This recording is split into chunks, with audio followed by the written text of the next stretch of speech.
Bonjour ou bonsoir à toutes et à tous et bienvenue dans cette nouvelle édition de Panel Hebdo, votre magazine d'information sur Global Africa, Télé Sud. Et merci pour votre fidélité, de plus en plus prononcée, de plus en plus affirmée pour tous les programmes de notre chaîne. Panel Hebdo, c'est l'actualité revue et revisitée en toute liberté par les chroniqueurs invités à nous livrer leurs commentaires, analyses, décryptages et parfois leurs humeurs aussi sur les grands faits de l'actualité en Afrique et dans le monde.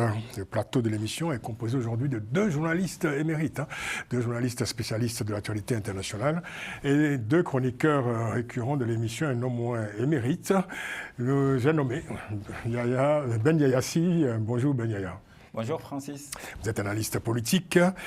Et Alfred Changolokoro, maître de conférence à la Sorbonne. Et deux journalistes, donc je le disais, Émeric Torréon, journaliste bien connu, bonjour. Bonjour Francis. Et Jean-Paul Aurault, donc on a le plaisir de retrouver dans cette émission. Bonjour Jean-Paul. Bonjour Francis. Jean-Paul Aurault, journaliste, président de l'Union des journalistes ivoiriens de France. Vous êtes correspondant en France du quotidien L'Intelligent d'Abidjan. Merci d'être avec nous. Trois sujets dans cette émission, dans cette édition de Panel Hebdo. Le Mali d'abord, où les manifestations ont eu lieu les 3 et 4 mai dernier, à l'appel de plusieurs partis politiques et organisations de la société civile, pour protester contre la dissolution des partis politiques et une transition qui se prolonge indéfiniment. Analyse dans cette émission de ce qu'on peut qualifier de sursaut démocratique, près de 5 ans après l'installation au pouvoir de la junte militaire. Autre sujet dans cette émission, la Côte d'Ivoire, où l'on s'interroge de plus en plus sur le lourd silence observé par le président Alassane Ouattara face à la montée des tensions préélectorales dans le pays.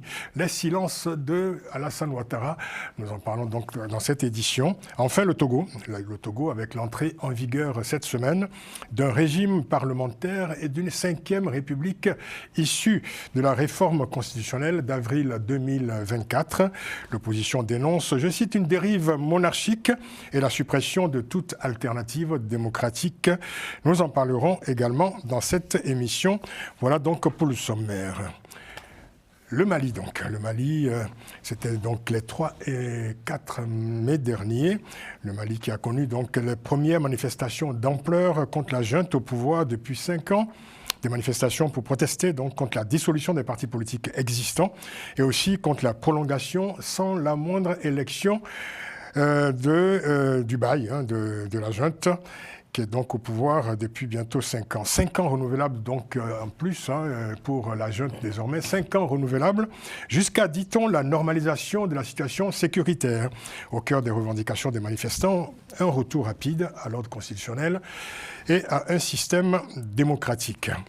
Alors Jean-Paul Aurault, la junte dirigée par le général Assimi Goïta, affirme depuis plusieurs mois qu'il bénéficie du soutien de l'ensemble des Maliens. Est-ce que cette junte a été prise de court par ces manifestations ? Non, je ne pense pas qu'elle ait été prise de court, mais elle estimait, elle pensait que les Maliens allaient laisser passer la pilule aussi facilement. Mais ce qui n'est pas le cas. Nous assistons à un véritable recul des libertés au Mali et il est bon que les Maliens se réveillent. Les principes démocratiques, c'est fondamental. L'un des premiers principes démocratiques, c'est la souveraineté populaire. On ne peut pas arracher au peuple malien, aux populations maliennes, leur liberté et leur choix de désigner les dirigeants. Ça fait 5 ans que la junte militaire est là. C'est vrai, il veut normaliser la situation. Il veut sortir de cette situation d'exception. On peut le comprendre. Mais se donner 5 ans de gouvernance renouvelable une fois et subordonné au fait que... pas une seule fois. Renouvelable jusqu'à la normalisation de la situation sécuritaire. Soit pacifiée. C'est un peu gros pour moi, c'est dangereux. Ce type de situation peut inspirer d'autres pays, d'autres chefs de la junte. Le Niger, c'est possible. Le Burkina, c'est possible. Il serait bon que l'Afrique avait pris, surtout cette partie de l'Afrique avait pris je dirais, la voie d'une démocratisation intéressante. On a vu ça au Bénin, tout près de nous, au Sénégal. Le Mali est en train de nous donner un très mauvais... Le Ghana, le Nigeria, le Cap-Vert. Tout ça, voilà. Mais en même temps, tous les régimes putschistes ou tous les régimes populaires militaires ne sont pas forcément mauvais. On a eu l'exemple au Ghana avec J. Rawlings, c'est vrai, quand il est arrivé, ça a été... C'était une période particulière aussi, c'était une époque particulière. Bon, il y a eu au Nigeria, au Obasanjo qui est arrivé, aujourd'hui il a installé, on pourra dire, une démocratie avec des institutions fortes. Bon, on l'espérait au niveau des États de l'AES, mais les chemins empruntés nous laissent penser que c'est plutôt leur désir du pouvoir qui les a inspirés que le bien-être des populations. Alfred, alors, compte tenu de l'évolution qu'on a observée au cours des derniers mois dans les pays de l'Alliance des États du Sahel, l'AES, est-ce qu'il faut réellement s'étonner de cette dissolution des partis politiques au Mali? Est-ce que ça ne répond pas à une logique qui est partagée par les trois juntes, les trois régimes? Mais en réalité, il n'y a pas d'étonnement possible, hein, Francis. Le recul, la régression démocratique, elle est flagrante depuis les trois putschs. Et en réalité, les putschistes savaient très bien où ils allaient, c'est-à-dire que s'ils voulaient rester éternellement au pouvoir, il fallait se défaire des partis politiques et puis de tous les dispositifs de défense des libertés publiques et puis les journalistes en particulier. Donc ce qui arrive aujourd'hui au Mali était prévisible.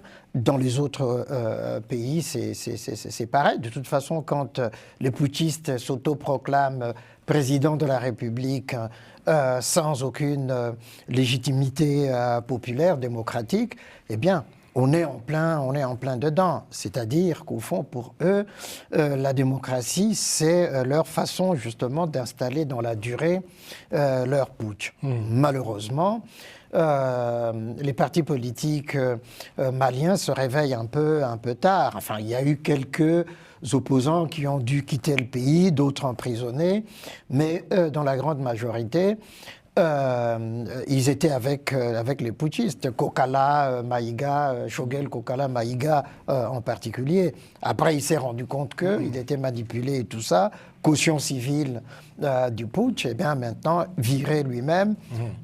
Donc on en est là aujourd'hui, mais c'est vraiment...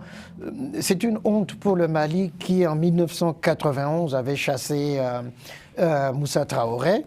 On sait combien de morts il y avait eu à cette époque-là pour que la démocratie s'installe au Mali.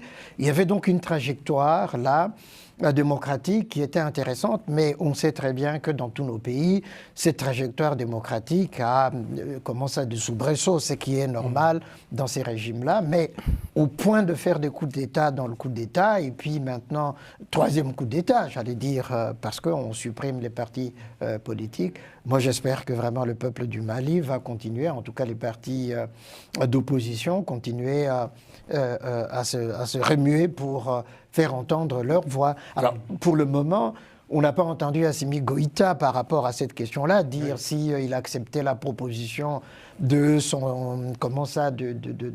la réunion qu'il avait organisée pour qui suggérait justement la suppression des partis concertation nationale. Et c'est ça exactement. Donc on ne sait pas encore quelle est sa position. Sa position, c'est qu'il va y avoir une loi qui va donc confirmer tout cela. D'ailleurs, il faut préciser que voilà, après la discussion, ce sont des recommandations. Ce sont des recommandations qui auront bientôt force de loi, en fait. C'est ça qui est prévu. Il faut dire qu'après la dissolution des formations existantes, le pouvoir militaire pourrait autoriser la création d'un nombre réduit de partis, 2 ou 3 partis, dit-on, mais à certaines conditions, notamment il serait exigé de ces partis 100 millions de francs CFA et une implantation nationale couvrant au moins 2/3 du territoire. Alors, on entend dire que finalement, les seuls partis, enfin les 2 ou 3 partis qui seront donc créés bientôt et autorisés, émaneraient plutôt, je dirais, des autorités de la junte elle-même, Émeric Torréon. Bon, le schéma est bien lancé. Vous allez voir entre les 3 pays de l'AES déjà, c'est un chemin commun qu'ils sont en train d'emprunter. Et il faut dire qu'ils savent tous les 3 que si un d'entre eux, comme pion, est déplacé, si on enlève un des pions, l'AES tombe. l'AES est basée sur 3 hommes qui portent leur idéologie, qui se sont dit, nous allons prendre comme élément de discours la France-Afrique, la haine en quelque sorte de la chimère France-Afrique, pour pouvoir avoir de l'assise politique. Et si l'un d'entre eux arrivait à être déplacé, à tendre la main à une certaine démocratie, à organiser des élections qui ne sont pas forcément, dont l'issue n'est pas forcément certaine, on pourrait voir l'AES tomber dans une décrépitude. Donc dresser un schéma où tous les partis politiques seraient mis de côté le permettrait à tous, ils sont tous d'accord sur ce schéma, ils adoptent tous et ils voudraient avoir des mandats de 5 ans sans limite, sans réserve. On prend la situation sécuritaire pour l'élément a brandi, le drapeau a brandi en disant sans que cette situation ne soit réglée, nous ne pourrons céder le pouvoir parce que nous sommes là pour régler ce problème. Il y en a qui avaient dit c'est un épiphénomène, ça allait être réglé très rapidement, mais jusqu'à présent, ça le sert parce que ça le permet de rester au pouvoir. Comment les partis politiques peuvent réussir à s'en sortir? Et Alfred le disait, tardivement, au Mali, ils sont en train de réagir. Et si le Mali, d'où tout est parti, n'étouffe pas la poule dans l'œuf, ça pourrait s'embraser et atteindre le Burkina Faso, atteindre également le Niger. Donc, les autorités maliennes sont en train de jouer le va-tout en quelque sorte. Et le mercredi 7 mai, ils ont pris une décision, suspendre toutes les activités des partis politiques puisqu'il y a des manifestations qui sont prévues. Il faut tuer la révolte dans l'œuvre. Et moi, personnellement, je sens qu'il y a une révolution dans la révolution. Ah oui. Et la révolution démocratique est en marche. Il va falloir juste que ceux qui portent cette révolution puissent garder la ligne. Comment tout cela va se passer?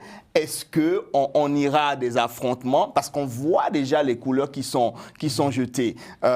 Les pro-juntes qui sont très virulents et qui menacent même sur les réseaux sociaux, des menaces de mort même.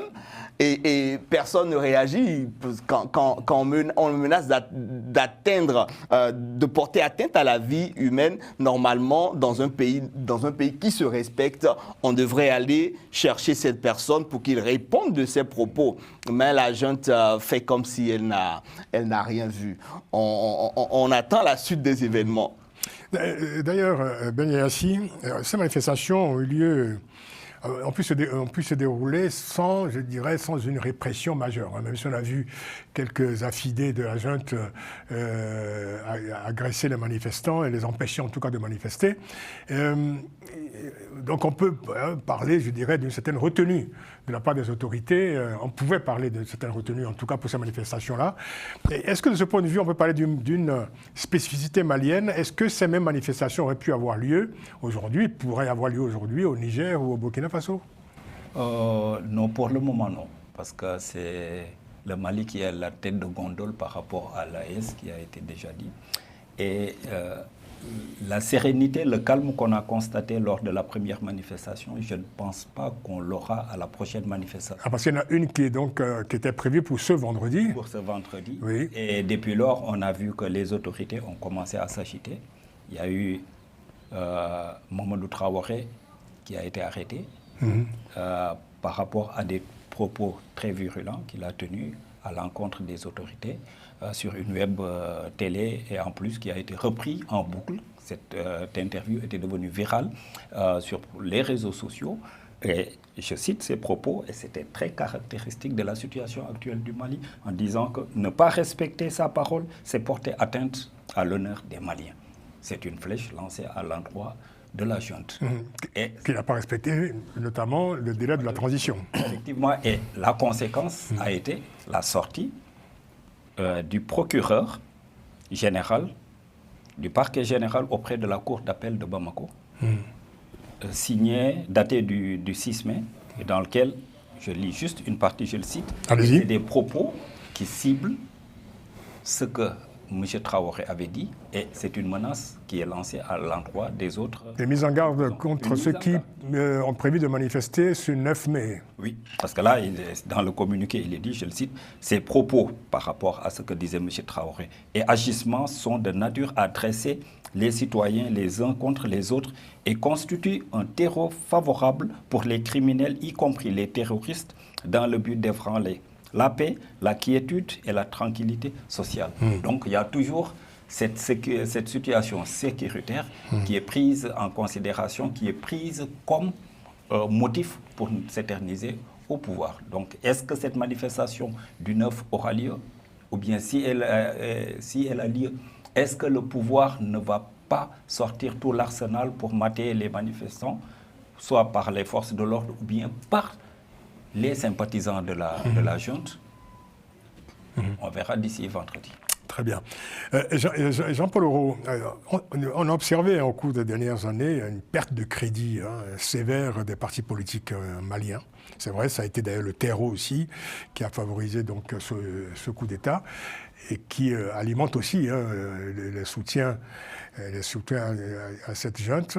De quelle marge de manœuvre pourraient aujourd'hui bénéficier ces partis politiques pour engager ce qui se présente désormais comme un nouveau rapport de force entre les partis politiques, les organisations de la société civile et les militaires? Mais justement, dans ce rapport de force, si on veut se limiter uniquement aux partis politiques, ils sont ces pinottes à côté du régime en place. Aujourd'hui, c'est éveiller véritablement les consciences des populations. Ce qu'il faut craindre, je vais être un peu cynique, espérer que ce soit le régime lui-même qui soit en face de ceux qui vont manifester ce 9. Mais tel que les choses se présentent, ce sera des Maliens contre d'autres Maliens. C'est là véritablement le vrai danger. Si c'est la junte militaire qui vient mater les manifestations, ou bien qui vient ça pourrait être aperçu peut-être au fil du temps. Les populations pourront se dresser de façon, je pourrais dire, unie. Mais tel que les choses se présentent aujourd'hui, ce sera les Maliens contre d'autres Maliens. Il revient aux partis politiques maliens je dirais même pas de sensibiliser, mais d'éduquer leur population, ou du moins les populations maliennes, sur les dangers que représentent ces différentes recommandations de la concertation nationale qu'a organisée Assimi Goïta. Il a choisi lui-même les différents participants à cette concertation nationale. Certainement, il avait déjà son but, le projet était déjà dans les tuyaux. Donc pour moi, il y a beaucoup à craindre. Si cette situation dégénère au Mali, ça va certainement contaminer les autres. Et ce qu'on craignait, parce que nous, on ne s'en rend pas compte, nous qui sommes de l'autre côté, au niveau de la partie forestière de l'Afrique de l'Ouest, l'AES représente une forme de digue pour empêcher les organisations djihadistes et terroristes de descendre beaucoup plus vers cette partie, la Côte d'Ivoire, Guinée et autres. Mais si cette digue-là, elle explose, c'est fini, ils vont descendre. Est-ce qu'elle n'est pas déjà en train de sauter un peu avec ce qu'on observe au Bénin aujourd'hui, les attaques justement, qui se multiplient dans le nord du Bénin? Voilà pourquoi il serait intéressant que la CEDEAO et l'AES reprennent langue, qu'on sorte des petits égos et qu'on prenne en compte la question des peuples, que la CEDEAO redevienne, ou du moins devienne cette organisation des peuples, pour dire, voilà une situation, si on la regarde de loin, et puis on s'en éloigne, les suites et les conséquences pourraient être désastreuses. Mais pour dialoguer, il faut être deux. Mais justement, il y a cette possibilité. Pour l'instant, moi, je pense que le nouveau président ghanéen semble être très AES compatible. Faure Gnassingbé, qui est encore dans la CEDEAO, est très AES compatible. Il y a ces possibilités de prendre langue avec eux, leur expliquer les raisons pour lesquelles il serait bon qu'ils restent en étroite collaboration et puis les aider. Il y a des indications intéressantes. Par exemple, quand la CEDEAO a célébré récemment son 50e anniversaire, ce qui n'est pas rien quand même, les dirigeants de l'AES étaient invités à cette cérémonie. Il y avait, je dirais, un élan de courtoisie vers ces jeunes militaires qui n'ont pas accepté l'invitation, qui n'ont pas honoré l'invitation. Ou pour l'instant, moi je pense qu'à leur niveau, eux-mêmes, ils sont fragiles. ils sont fragiles, ils ne sont pas encore assis. Voilà pourquoi ils veulent tomber le treillis militaire pour porter le costard à cravate, pour eux estimer peut-être se normaliser. Et puis peut-être va arriver. Mais on ne peut pas les laisser dans cette situation pour qu'ils se sclérosent. Il est intéressant que la CEDEAO, des peuples, prenne langue avec eux, continue de commercer. Cela pourra peut-être empêcher un certain nombre de dérives autoritaires ou de dérives autocratiques et puis permettre aussi que ces peuples-là ne s'affrontent pas les uns contre les autres. Alors, Alfred, il y a une indication intéressante également, c'est que dans ces nouvelles dispositions qui sont prises au Mali, dissolution des partis politiques et prolongation de la transition, les textes disent que tous ces éléments vont s'aligner sur les mêmes dispositions en vigueur dans les 3 pays de l'AES. Alors certains Maliens s'inquiètent, s'interrogent pour savoir si finalement l'agenda de l'AES ne prime pas sur la constitution malienne, par exemple. Est-ce qu'il y a encore une constitution au Mali ? C'est la vraie question. Il y en a une qui a été votée l'année dernière. En réalité, la Constitution, c'est Assimi Goïta. Oui. Et comment ça, la réunion qu'il a organisée pour justement fixer le cadre de la nouvelle politique malienne. Oui. Tout à l'heure, vous posiez la question de savoir, la décision est de créer 3 partis et 100 millions de francs CFA. Ça signifie simplement qu'une fois on a gommé les partis traditionnels, on va créer, j'allais dire, du multi-goïtisme, tout simplement. Du multi-goïtisme, vous dites. N'est-ce pas? Et que l'expression est intéressante, on va la garder. N'est-ce pas? Et que, finalement, donc ça va être cela la nouvelle norme, la nouvelle donne. Et l'autre point, je crois qu'Aymeric a évoqué la question de la sécurité. Mais nous avons vu que des organisations plus puissantes n'ont pas été capables d'assurer la sécurité, Barkhane, Takuba et tous les autres. Avec quels moyens Assimi Goïta va arriver à régler cette question de la sécurité aujourd'hui au Mali? Ce qui signifie qu'il va s'éterniser au pouvoir. Il va s'éterniser au pouvoir comme ses compères, justement, de l'AES. Malheureusement, on en est là. Et malheureusement aussi pour la CEDEAO, qui essaie par tous les moyens d'étendre la main, mais qui n'est pas écouté. Alors, au Togo, quand même, dans le nord aussi, et l'insécurité est déjà là-bas. Donc, ce qui veut dire qu'avec des tentatives de prolifération vers le Bénin et même vers le nord de la Côte d'Ivoire. Donc, ça veut dire qu'il faut effectivement qu'on arrive à un moment donné à dire, nous coupons les ponts avec eux parce ils veulent couper les ponts, mais quelles sont les dynamiques politiques que nous mettons en place pour pouvoir contenir ces choses-là et puis pouvoir travailler avec ces gens-là en espérant que la sagesse les regagne un peu plus tard. Rapidement, Ben, ensuite on écoutera Aymeric. Il faut qu'on mette en avant l'intérêt général. Cet intérêt général passe par une lecture lucide de la situation géopolitique sous-régionale. Et les élections prochaines en Côte d'Ivoire, y seront déterminantes. Parce que, comme on l'a évoqué, il y a le Bénin, le nord du Bénin, qui subit des assauts, alors que les forces djihadistes n'ont pas de présence sur le terrain. Elles viennent du Burkina Faso. Au niveau des rapports CEDEAO-AES, il y a le Togo qui est AES compatible, mais avec un double jeu quand même, notons-le. Il y a le nouveau président ghanéen. Ghanéen, c'est ça. Le nouveau président sénégalais qui a lui-même aussi de problèmes au Ghana. Ouais, le nouveau président sénégalais a été mandaté, mais bon, comme il n'est pas encore très dégourdi sur le plan ça coince. Mais c'est une réussite qu'il faudra préserver et aller dans le sens de la CEDEAO des peuples, parce que sur le plan économique, sur le plan financier, on a vu que récemment, il y a des États de la sous-région qui ont fait des levées importantes de fonds à travers la bourse régionale des valeurs mobilières. Il y a également, j'ai vu un papier hier, au niveau de l'UMOA, les réserves d'or de l'UMOA ont augmenté. Et donc, c'est quelque chose qu'il faudra capitaliser. Il ne faudrait pas que l'AES joue à faire tomber la CEDEAO pour émerger, alors que l'AES est partie prenante de la CEDEAO, cette CEDEAO des peuples que nous appelons de tous nos voeux et qui permettrait cette cohésion au niveau de la sous-région, de barrer la route, comme l'a rappelé Jean-Paul Oro, à ces forces djihadistes, parce que c'est une digue qui est là. Dès qu'elle cède, c'est toute la sous-région. Et n'oublions pas, juste pour finir, que le dernier rapport du Tombouctou Institute met l'accent sur cette situation et déjà prévient le Sénégal de veiller à sa frontière orientale, parce qu'il y a des tentatives venant d'un pays voisin. Bien sûr. Émeric? Quand on parle du pont sécuritaire et également de la CEDEAO, moi personnellement, et je le dis depuis plusieurs mois déjà, il va falloir que la CEDEAO consomme le divorce.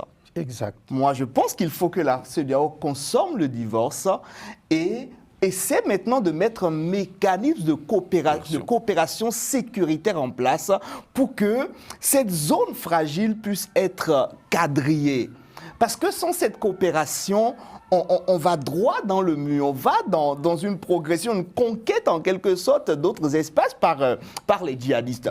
Ou autrement, c'est vrai que l'UEMOA, c'est une zone économique, c'est l'Union économique et monétaire. Mais pourquoi pas créer un pont, puisque les États de l'AES sont encore dans la CEDEAO, créer un pont pour que la discussion de la collaboration entre les armées de ces pays puisse se mener à l'interne de l'UEMOA. Et ça, on tient le bout de certaines guéguerres aujourd'hui qui nous empêchent de voir l'intérêt commun, de voir la sortie de cette crise. Et pour le moment, ce sont les djihadistes qui en profitent et qui en profitent très bien. Et ça, c'est dommage pour chacun d'entre nous, pour tous ces pays qui mènent cette lutte et dont les populations rêvent une fois pour de bon de pouvoir réussir à s'en sortir. C'est vrai que chacun pointe du doigt la France, on pointe du doigt des États extérieurs, des puissances extérieures, mais à un moment donné, il faut qu'on puisse regarder la réalité en face et qu'on puisse coopérer. Alors justement, comme vous avez la parole, Émeric, alors vous savez que les coups d'État ont quand même profondément fracturé la société malienne, pour ne parler que de celle-là, entre les pro-juntes et, je dirais, peut-être une majorité silencieuse qui, aujourd'hui, peut-être est en train de s'éveiller et manifeste contre la junte. Est-ce que vous pensez que cette fracture sociale pourrait encore bénéficier pour un certain temps à cette junte ? Alors, la junte, déjà, quand cette manifestation avait été prévue, à aucun moment ils avaient imaginé qu'on aurait cette mobilisation. Certainement, ça a été une surprise pour la junte malienne, pour Assimi Goïta et son équipe. Aujourd'hui, ils ont encore le souvenir des manifestations qui ont fait tomber IBK et analysent certainement comment faire pour ne pas retomber dans les mêmes travers. Mais pour ne pas retomber dans les mêmes travers, il faut à un moment donné discuter avec les autres. Sinon, on voit une frange de la population aujourd'hui qui se dit « Ah, s'il y a eu cette mobilisation, c'est que demain, on peut rassembler encore plus. » Et le sursaut d'orgueil, c'est comme un lion que vous avez blessé une fois. Quand il se dresse avec une telle férocité que vous pouvez être déchiqueté en un mouvement. Et pour le moment, je ne sais pas comment l'équipe politique autour de Assimi Goïta réfléchit, et je pense que c'est une grave erreur pour le général Assimi Goïta de s'être séparé de son ancien Premier ministre qui était au fait et tenait bien le bout. Il a fallu que ce monsieur quitte le gouvernement pour que les soulèvements commencent par être constatés petit à petit. Et ça risque de grossir. La marge de manœuvre est peut-être très mince et il va falloir apprendre à discuter. Alfred, pour conclure, il faut quand même noter que la demande de démocratie s'installe aussi au cœur de ces manifestations. Mais absolument, parce qu'ils se rendent évidemment compte que au départ, entre guillemets, les intentions de la junte étaient justement de ramener la démocratie contre Ibrahim Boubacar Keïta. Mais En tout cas, de la renforcer, plutôt. Oui, non, mais... De la renforcer. C'est ça, enfin, la sauver, puisque c'était ça... La sauver, oui. Les manifestations à ce moment-là. Mais aujourd'hui, ils s'aperçoivent effectivement que, en tout cas une bonne partie de cette population, que c'était une erreur, justement. On ne peut pas faire confiance aux juntes au pouvoir. Les militaires restent des militaires. Une fois qu'ils arrivent au pouvoir, la première chose qu'ils font, c'est justement de casser toutes les structures démocratiques pour pouvoir se maintenir à la tête des États et former des formes d'autocratie, comme on le voit actuellement. Malheureusement, Shogel Kokala Maïga, on ne l'entend même pas, hein, après l'événement de l'ancien Premier ministre, on ne l'entend pas. L'imam Diko, qui est en Algérie aujourd'hui exilé, on ne l'entend pas, évidemment, parce que ça, c'était quelqu'un qui pouvait justement... Alors, on ne sait pas si en coulisses, il n'est pas avec les manifestants aujourd'hui, mais sa voix continue à porter. Ne dites pas ça, parce qu'il a déjà assez de soucis comme ça. Non, mais Francis, tu as parfaitement raison, mais il ne peut pas ne pas faire justement que la junte aujourd'hui arrive à respecter quand même ce minimum démocratique. Sinon, comme j'ai dit, c'est le multigoïtisme qui va s'installer et ça n'est pas bon pour la démocratie malienne. Alors, en tout cas, on va en rester là pour aujourd'hui. En ce qui concerne le Mali, en attendant, une coalition d'une centaine de partis politiques exige désormais, je cite, la fin effective de la transition politico-militaire au plus tard le 31 décembre 2025 et la mise en place d'un calendrier de retour rapide à l'ordre constitutionnel. Fin de citation. On reste dans la région ouest-africaine, avec la Côte d'Ivoire à présent. Nous allons parler des silences d'Alassane Ouattara, des manifestations qui se succèdent en Côte d'Ivoire depuis quelques jours pour contester l'inéligibilité de certains candidats à la présidentielle, des partis politiques de diverses obédiences qui se retirent de la commission électorale indépendante pour dénoncer son inféodation présumée au pouvoir, des foyers d'opposition spontanés qui se multiplient face aux partisans du pouvoir tout aussi actifs. Face à cette montée de tension, le président Alassane Ouattara a choisi le silence, voire une certaine forme d'indifférence. Alors Jean-Paul Leroux, on se tourne vers vous naturellement, puisque vous couvrez quotidiennement cette actualité. Comment vous expliquez cette posture adoptée par Alassane Ouattara? Est-ce de bonne politique? Et surtout, est-ce que cela peut durer indéfiniment? Bon, si cela peut durer indéfiniment, ça c'est de l'ordre de... Il faut être un extra-lucide pour voir. Mais pour l'instant... Est-ce possible que cela puisse durer ainsi encore pendant quelques temps? Non, au plus tard, le 21 juin prochain, le président Alassane Ouattara sera contraint de parler parce qu'il sera obligé de répondre aux sollicitations de son parti, de ses militants, par la positive ou la négative de candidater. Donc voilà aujourd'hui la situation dans laquelle est le président Alassane Ouattara. Est-ce qu'il y répond favorablement ou non? Mais ce sera le 21 juin lors de leur congrès.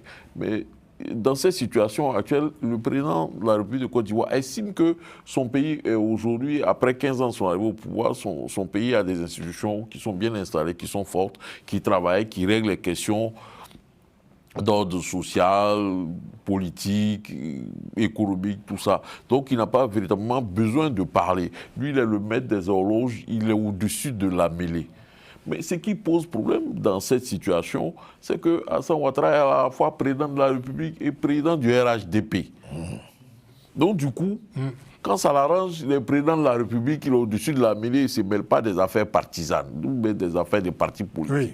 Et quand ça l'arrange une autre fois aussi, il intervient en tant que président du RHDP, mais son discours a plutôt prendre des relents ou prendre des valeurs de loi de la République, parce que c'est le président de la République qui a parlé. Quand des foyers d'incendie se multiplient, comme on l'observe actuellement, d'abord, juste avant de continuer, est-ce que vous êtes inquiet par rapport à ce qui se passe aujourd'hui, par rapport à l'actualité en Côte d'Ivoire?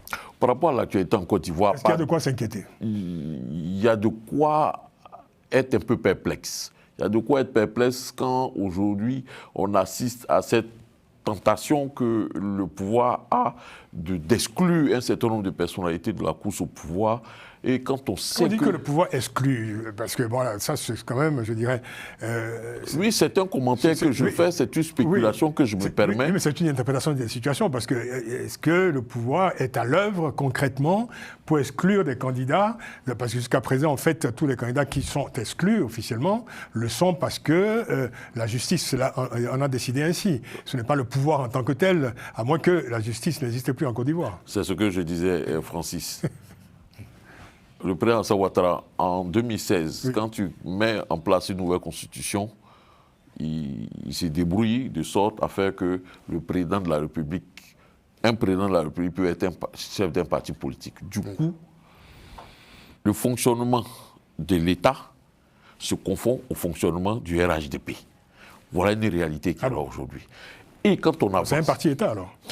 Tout à fait. Je crois que c'était le multipartisme. C'est un parti-État, je l'assume et je le dis. Je crois que c'était un pays... Et quand on arrive, prenons spécifiquement les cas un par un.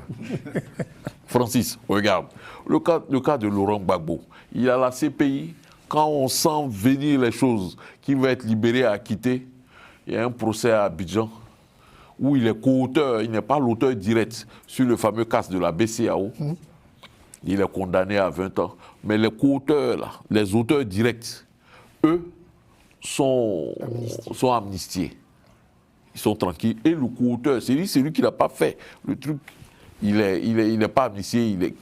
Voilà. Et entre-temps, durant ce procès, la BCAO, qui est la victime principale, dit qu'elle n'a été victime de rien du tout. Elle a fait un courrier pour dire que je n'ai pas vu. Cependant, il y a quelqu'un qui est condamné. Ça, c'est le cas de Laurent Gbagbo. Le cas de Charles Blé Goudé. Les mêmes raisons pour lesquelles il est poursuivi à ces pays, acquitté. En Côte d'Ivoire, on se débrouille quand on sent que les choses vont finir. Il va revenir, on met un procès, on le condamne par contumace. Il revient, lui aussi. Pareil pour Guillaume Soro. Quand on sait qu'il se sépare du père, direct, on arrive... Oui. Pareil. Donc, enfin, vous voyez la main du pouvoir partout, alors? Non, pour moi, il n'y a rien à faire. Ah bon? Je vois les choses comme ça. On expliquera que ce n'est pas le pouvoir, c'est la justice. Oui. Mais je me permets, pour le peu de choses que je connais, même si, dans le cas du Thiam, il a sa responsabilité entière dans ce qui lui arrive. D'accord. Non, là, il a sa responsabilité entière. Vous parlez de Thiam qui a la responsabilité entière, ce n'est pas l'œuvre du pouvoir, vous voulez dire? Non, il a la responsabilité d'avoir fauté et le pouvoir en place a vu la faute, il a sifflé la faute, c'est tout. Oui, d'accord, très bien. Ben, qu'est-ce que vous pensez de cette lecture de la situation? Bon, ouais, c'est un peu compliqué et surtout ce silence de cathédrale de Ouattara. Non, mais je demandais votre avis sur la lecture de la situation par Jean-Paul Aureau, qui voit la main du pouvoir partout et qui considère que c'est le pouvoir qui est à l'œuvre pour exclure des candidats potentiels de la course à la présidentielle. Au vu de ces explications, on pourrait les supposer parce que... Non, mais qu'est-ce que vous en pensez, vous? Parce que les explications de Jean-Paul Aureau sont...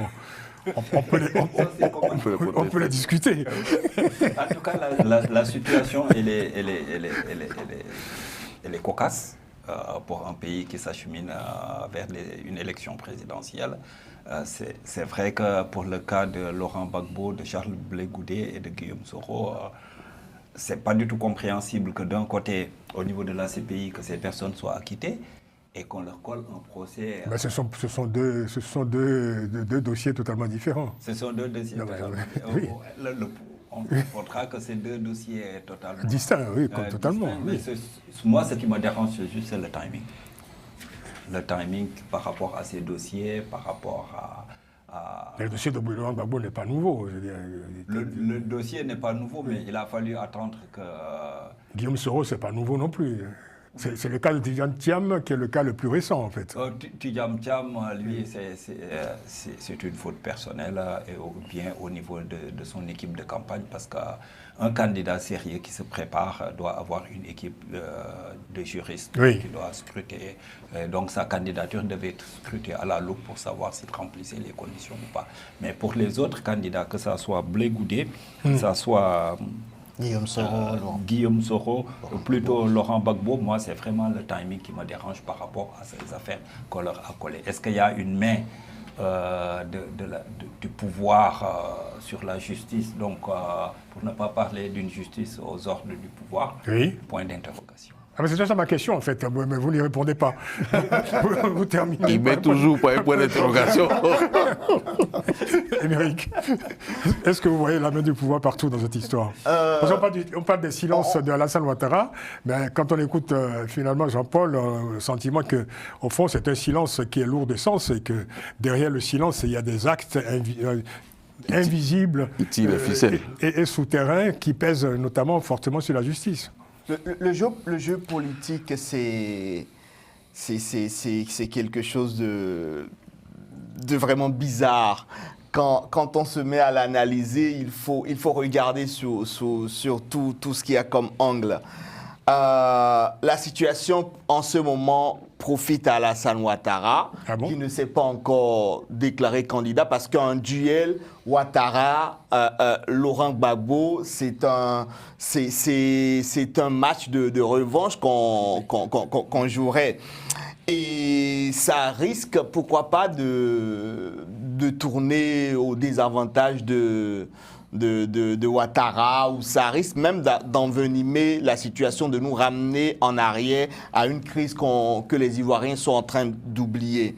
Et ni Alassane Ouattara, ni la population ivoirienne n'a besoin d'aller à ces gens d'extrême. Moi, j'aurais préconisé... Alassane Ouattara n'est pas officiellement candidat. Il n'est pas officiellement candidat, mais pour le moment, vu qu'on a vu personne que le RHDP main devant pour être un dauphin, on est obligé de croire que Alassane Ouattara va tenter de briguer. En janvier dernier, c'est la dernière fois qu'on a entendu parler d'ailleurs de la question préélectorale, il disait qu'une demi-douzaine de personnalités au sein de son parti étaient en capacité de lui succéder. Voilà. Il n'a cité le nom de personne. Oui, enfin, il n'a pas une demi-douzaine. Une demi-douzaine, c'est déjà...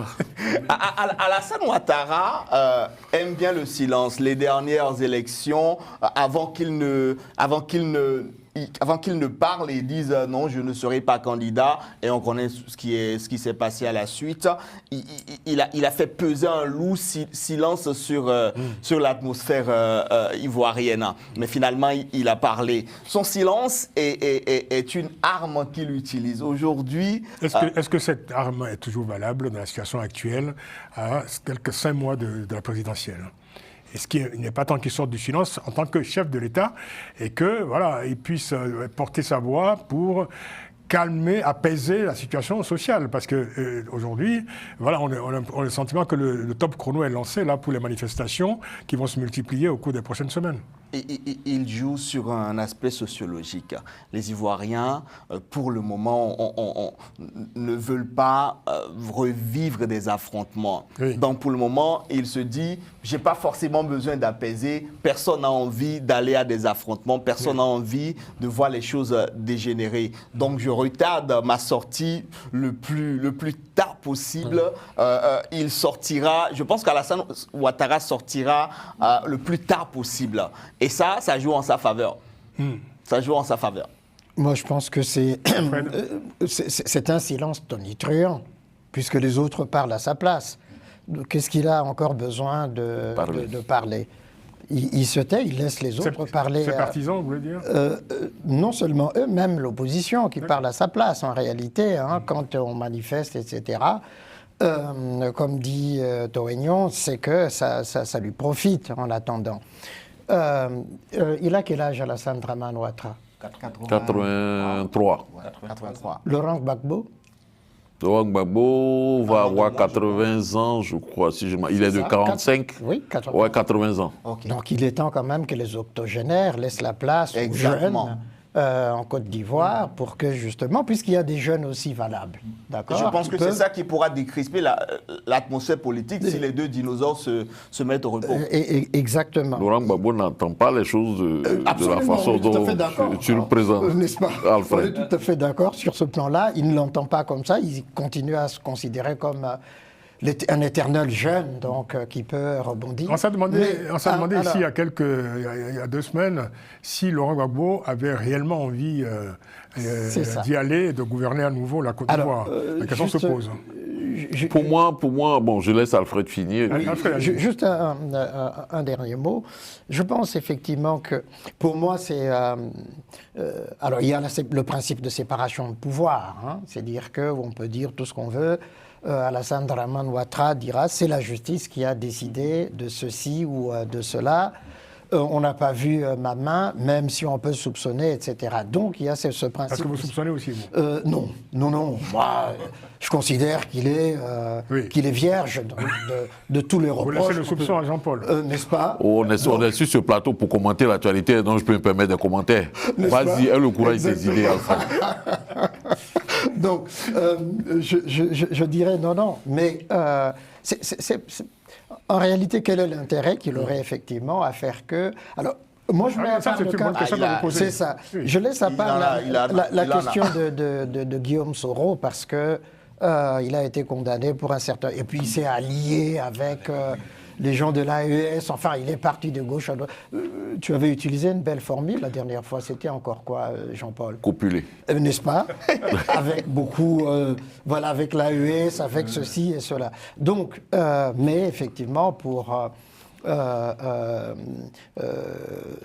comment dire, Gbagbo, je pense effectivement que jusqu'à la dernière minute, pour moi, il n'a pas l'intention effectivement d'y aller parce que si on se souvient bien de ses propos, c'est de dire si ce n'est pas moi, il y aura quelqu'un d'autre, donc de son parti. D'accord? À quel moment il a dit ça? Mais il y a plus de 3 semaines, plus d'un mois là. Si. Donc pour moi, je dis... il y a 3 semaines. Exactement. Il essaye justement de faire pression, pour pousser justement à ce que l'espace s'ouvre. Mais si ça ne s'ouvrait pas, il sait qu'il y aura... Et puis de toute façon, avec tous les partis politiques qui sont en présence, qui sont en train de vouloir compétir, là pour le moment, il n'est pas certain que le PPACI puisse être la locomotive de l'opposition. Hein. Il y a Simone et Yvette qui est là, etc. Afin Guessant. On va conclure sur le sujet avec vous, Ben. Rapidement, à moins que Jean-Paul ait un mot à ajouter. Oui, j'ai un mot à ajouter. En réalité, c'est un jeu de dupes entre Ouattara et Laurent Gbagbo. Ouattara qui est dans un ni oui ni non, un peu à la Macky Sall, qui va se déterminer en dernier. Est-ce que justement le fait qu'il se détermine, le fait qu'il se déclare, enfin qu'il prononce sa candidature ou sa non-candidature, ne pourrait pas désamorcer les tensions qu'on connaît actuellement sur... Effectivement, mais il attend de voir la suite judiciaire de tous ces cas. Et il y a également Laurent Gbagbo qui se met en avant parce qu'il n'a pas l'intention d'être candidat, il est un peu fatigué, mais il a l'intention d'avoir son candidat à lui et il se présente. Et Ouattara a besoin d'attendre ça avant de se prononcer. C'est un jeu de dupes auquel nous assistons et je pense que Laurent Gbagbo veut se positionner en tant que chef de l'opposition pour être l'interlocuteur de Ouattara par rapport à la décision finale et à la présidence. Et pourtant, Jean-Paul, je pense que les Ivoiriens n'ont jamais eu autant besoin d'élections apaisées et surtout d'un climat social apaisé, quoi. Justement, voilà pourquoi... Vu le contexte régional. Vu le contexte aujourd'hui en Côte d'Ivoire, il est à noter que la Côte d'Ivoire a besoin, les Ivoiriens ont besoin d'apaisement. Que ce soit au plan social, que ce soit surtout nos leaders politiques. Et j'ai tendance à dire, c'est lorsque les hommes ont arrêté de se parler qu'ils se sont mis à s'entretuer. C'est parce qu'en Côte d'Ivoire, à un moment, nous sommes arrêtés de nous parler, que nous sommes entretués. J'ai apprécié avec beaucoup de plaisir l'appel, la dernière sortie de Charles Blé Goudé, qui a appelé à un conclave. Il n'a même pas appelé à un dialogue politique, il a appelé à un conclave. C'est-à-dire, tant qu'une solution positive ne sort pas d'une rencontre où les dirigeants politiques... Non, le conclave n'est pas obligé d'enfermer, mais on peut entamer une concertation permanente, si je peux me permettre l'expression. Mais pour venir sur l'action Pour conclure rapidement. Oui, rapidement. Pour moi, Laurent Gbagbo, je l'ai dit, je crois, sur ce plateau, sur notre émission, ce n'est pas forcément pour être président de la Côte d'Ivoire. Laurent Gbagbo est un homme qui tient à son honneur et à son nom. pour lui, ce parcours-là qu'il est en train d'entamer vers la présidence, c'est sans doute pour que son nom soit lavé. Exactement. Il n'est pas un casseur, il n'est pas un braqueur, il n'est pas un voleur. Dans ce pays, on sait ce que Laurent Gbagbo a fait. Et il ne peut pas partir, quitter ce monde ou quitter la vie politique ivoirienne avec cette épithète qui est sur lui, Laurent Gbagbo voleur. Ça, il ne peut pas l'accepter, ses partisans ne vont pas l'accepter. Voilà pourquoi il l'accompagne dans ce coup. On aura certainement l'occasion d'y revenir au cours dans les prochaines éditions de Panel Hebdo. Il nous reste très peu de temps. On va aborder rapidement l'actualité au Togo avec cette discrète présidence à vie qu'on observe depuis quelques jours dans ce pays. Donc le Togo est entré cette semaine dans la 5e République. Un régime parlementaire est désormais en place, 1 an après l'adoption d'une nouvelle constitution. Et dans ce nouveau régime, Faure Singbe, au pouvoir depuis 20 ans, devient président du Conseil des ministres, la plus haute fonction du pays désormais. Une fonction sans limite de durée, d'autant que la nouvelle constitution supprime l'élection du chef de l'État au suffrage universel. Et l'opposition dénonce un acte ultime de confiscation du pouvoir. Émeric Torion, est-ce qu'on peut dire que le Togo vient de fabriquer une présidence à vie d'une manière inédite sur le continent? De toutes les manières, Faure Singbe est un bon jongleur. Il a tout le temps jonglé et il réussit tout le temps ses jonglages. Il a introduit un nouveau régime, le régime parlementaire au sein de l'Afrique francophone. Tout le monde aujourd'hui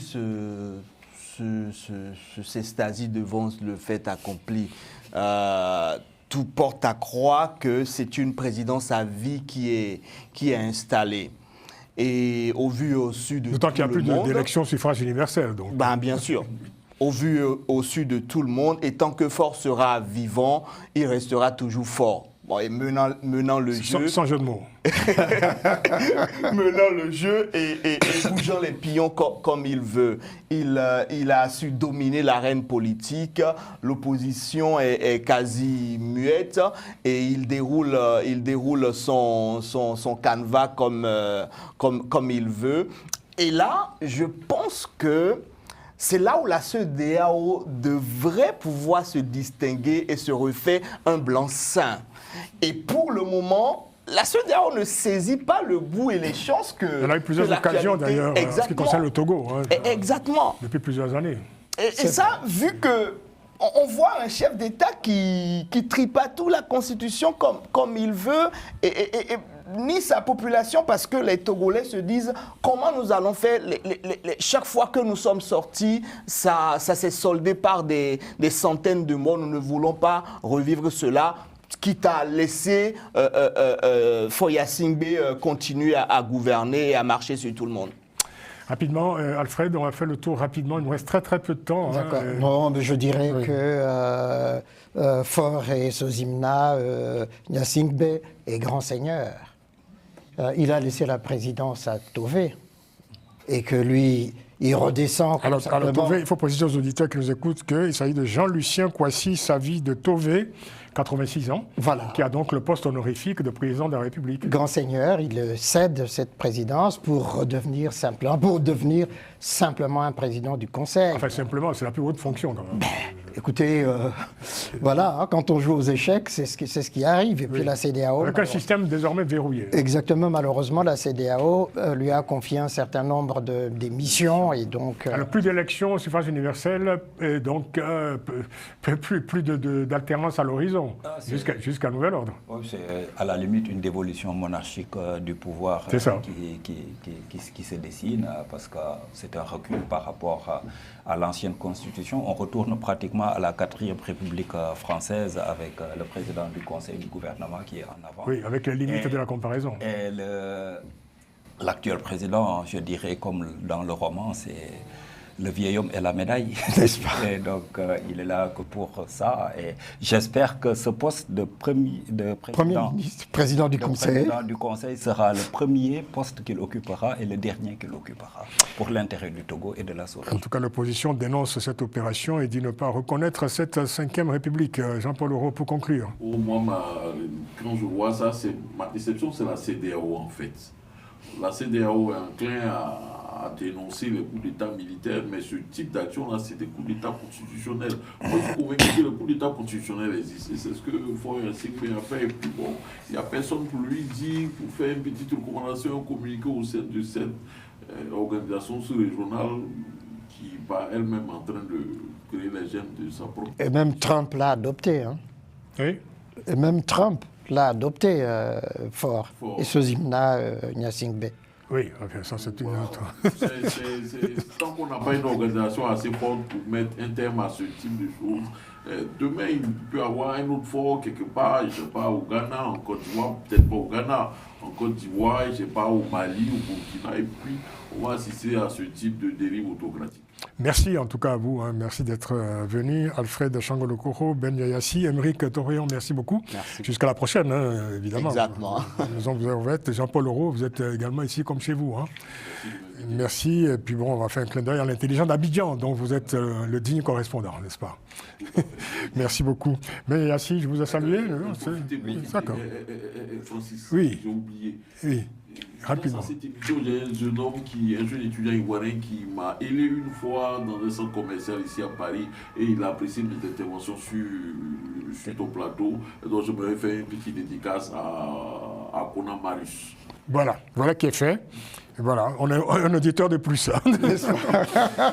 Merci beaucoup. L'émission a été réalisée par Moustapha Kanté. Merci à lui. Rendez-vous la semaine prochaine pour une nouvelle édition de Panel Hebdo. D'ici là, prenez grand soin de vous. À très vite.